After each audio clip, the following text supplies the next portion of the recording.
Good morning. आज हम लोग पाठ 19 कक्षा 8वीं हिंदी पुस्तक मयूरी, पाठ का नाम है छोटा जादूगर। इस कहानी के लेखक है जयशंकर प्रसाद, हिंदी के सर्वश्रेष्ठ कहानीकार। इस कहानी में उन्होंने एक निर्धन बालक की दीन अवस्था और व्यवस्था की मर्म स्पर्शी चित्रण करते हुए दिखाया है कि विषम परिस्थितियों में रहने के बावजूद भी बालक की जिजीविसा उसे हारने नहीं देती। जिजीविसा का अर्थ होता है जीने की इच्छा। कार्निवल के मैदान में बिजली जगमगा रही थी, हंसी और विनोद की कलनाद गूंज रहा था। मैं खड़ा था उस छोटे फुहारे के पास जहां एक लड़का चुपचाप शरबत पीने वाले को देख रहा था। उसके गले में फटे कुर्ते के ऊपर एक मोटी सी सूत की रस्सी पड़ी थी, पर जेब में ताश के कुछ पत्ते थे। उसके मुंह पर गंभीर विषाद के साथ धैर्य की रेखा थी। विषाद मतलब होता है दुख। मैं उसकी ओर ना जाने क्यों आकर्षित हुआ। उसके अभाव में भी संपूर्णता थी। मैंने पूछा, क्यों जी, तुमने इसमें क्या देखा? मैंने सब देखा। यहाँ चूड़ियाँ फेंकते हैं, खिलौनों पर निशाना लगाते हैं, तीर के नंबर छेदते हैं। मुझे तो खिलौनों पर निशाना लगाना अच्छा मालूम हुआ। जादूगर तो बिल्कुल निकम्मा है। उससे अच्छा तो ताश का खेल मैं दिखा सकता हूँ, उसने बड़े आत्मविश्वास से कहा। उसकी वाणी में कहीं बनावट ना थी। जब लेखक ने उस बच्चे से पूछा कि तुमने यहाँ पे क्या क्या देखा, तो उसने बताया कि मैंने यहाँ पे क्या क्या देखा, और साथ में ये भी कहा कि ये जो जादूगर है इसे कुछ नहीं आता, इससे अच्छा मैं कर सकता हूँ। मैंने पूछा, और उस पर्दे में क्या है? वहाँ तुम गए थे? नहीं, मैं वहाँ नहीं जा सका, टिकट लगता है।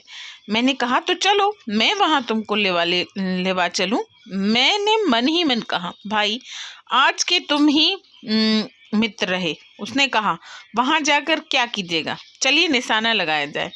मैंने उससे सहमत होकर कहा, तो फिर चलो पहले शरबत पी लिया जाए। उसने स्वीकार सूचक सिर हिला दिया। मतलब लेखक ने कहा कि चलो मैं तुम्हें वो चीज़ दिखा के लाऊं जिस पर टिकट लग रहा है। तो बालक बोला कि नहीं, वहाँ जाके क्या करेंगे? तो लेखक ने बोला, तो फिर क्या करें? तो वो जो छोटा जादूगर था वो बोला, चलो निशाना लगाने चलते हैं। तो लेखक बोला, पहले शरबत पी लेते हैं। तो जादूगर बोला, ठीक है, पहले शरबत पी लेते हैं। मनुष्यों की भीड़ में जाड़े की संध्या भी वहां गर्म हो रही थी। हम दोनों शरबत पीकर निशाना लगाने चले। राह में ही उससे पूछा, तुम्हारे और कौन है? माँ और बाबूजी। उन्होंने तुमको यहाँ आने के लिए मना नहीं किया? बाबूजी जेल में है। क्यों? देश के लिए, वह गर्व से बोला। और तुम्हारी माँ? वह बीमार है। और तुम तमाशा देख रहे हो? उसके मुंह पर तिरस्कार की हंसी फूट पड़ी। तिरस्कार मतलब होता है खुद को एक तरह से अपमानित करना। वो बताना चाहता था कि मैं देखने नहीं आया हूँ, मैं तो पैसे इकट्ठे करने, वो मैं आपको आगे बताऊंगी। उसने कहा, तमाशा देखने नहीं, दिखाने निकला हूँ। कुछ पैसे ले आऊंगा तो माँ को पथ्य दूंगा। पथ्य मतलब इलाज होता है। मुझे शरबत ना पिलाकर आपने मेरा खेल देखकर यदि कुछ दे दिया होता तो मुझे अधिक प्रसन्नता होती। मैं आश्चर्य से उस 13-14 वर्ष के लड़के को देखने लगा। हाँ, मैं सच कहता हूँ बाबूजी, माँ जी बीमार हैं, इसीलिए मैं नहीं गया। कहाँ? जेल में। जब कुछ लोग खेल तमाशा देखते ही हैं तो मैं क्यों ना दिखाकर माँ की सेवा करूं और अपना भी पेट भरूं। उसने बोला, जब लोग खेल तमाशा देखते हैं तो मैं भी खेल तमाशा दिखाने आया हूँ। पैसे इकट्ठे करने हैं, माँ का इलाज करना है, उनकी सेवा करनी है। मैंने दीर्घ निश्वास ली। दीर्घ मतलब होता है लंबी सांस लेना। चारों ओर बिजली के लट्टू नाच रहे थे। मैं व्यग्र हो उठा।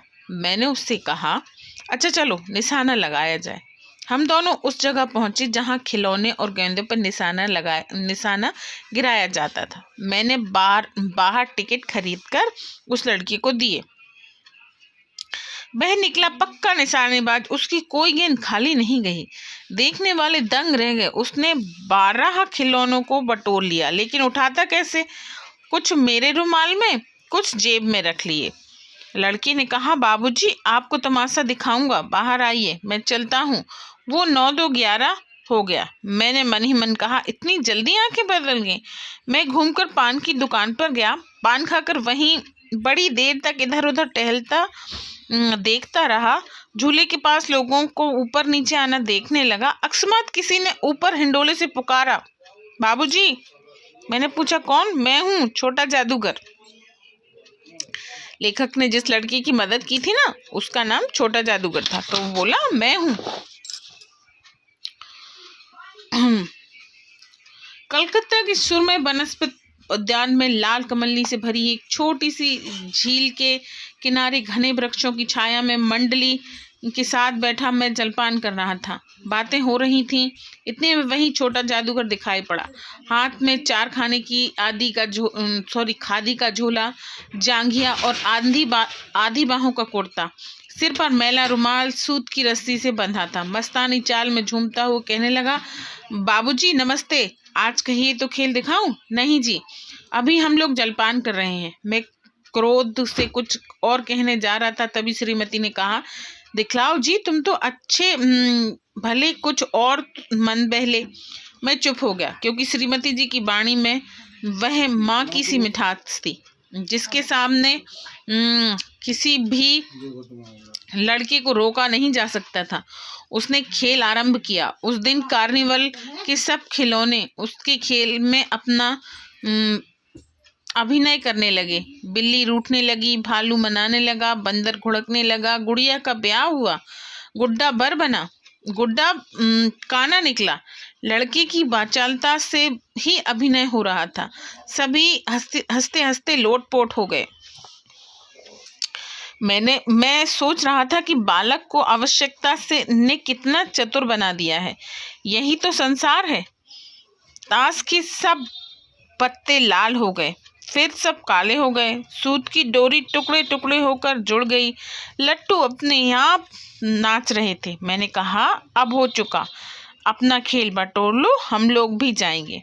मतलब वो जो छोटा जादूगर था उसने अपना खेल दिखाया, तो उसमें जादूगरी के भी कुछ सामान दिखाए उसने, जैसे ताश के पत्ते को लाल हो जाना, फिर काले हो जाना, रस्सी टूट जाना, फिर टूट के जुड़ जाना, लट्टू का अपने आप नाचना, ये सब उसने दिखाया। फिर वो उस जो लेखक था वो बोला, ठीक है, अब हो गया खेल, अब हम अपने घर जाएंगे, आप अपना सामान बटोर लो।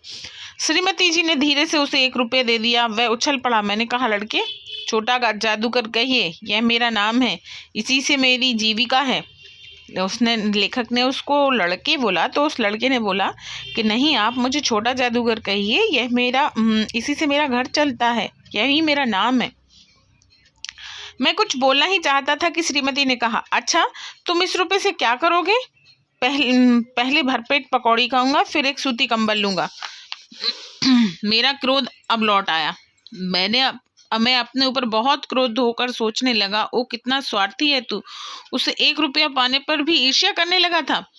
वह नमस्कार करके चला गया। हम लोग लता कुंज देखने के लिए चल दिए। उस छोटे से बनावटी जंगल में संध्या साए साए करने लगी।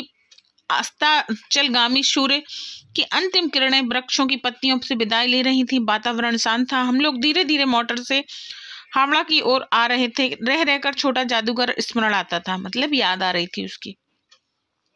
सचमुच वह एक झोपड़ी के पास कंबल कंधे पर डाले खड़ा था। मैंने मोटर रोककर उससे पूछा, तुम यहाँ कहाँ? मेरी माँ यही है ना? अब उसे अस्पताल वालों ने निकाल दिया है। मैं उतर गया। उस झोपड़ी में देखा तो एक स्त्री चीथड़ों में लदी हुई कांप रही थी।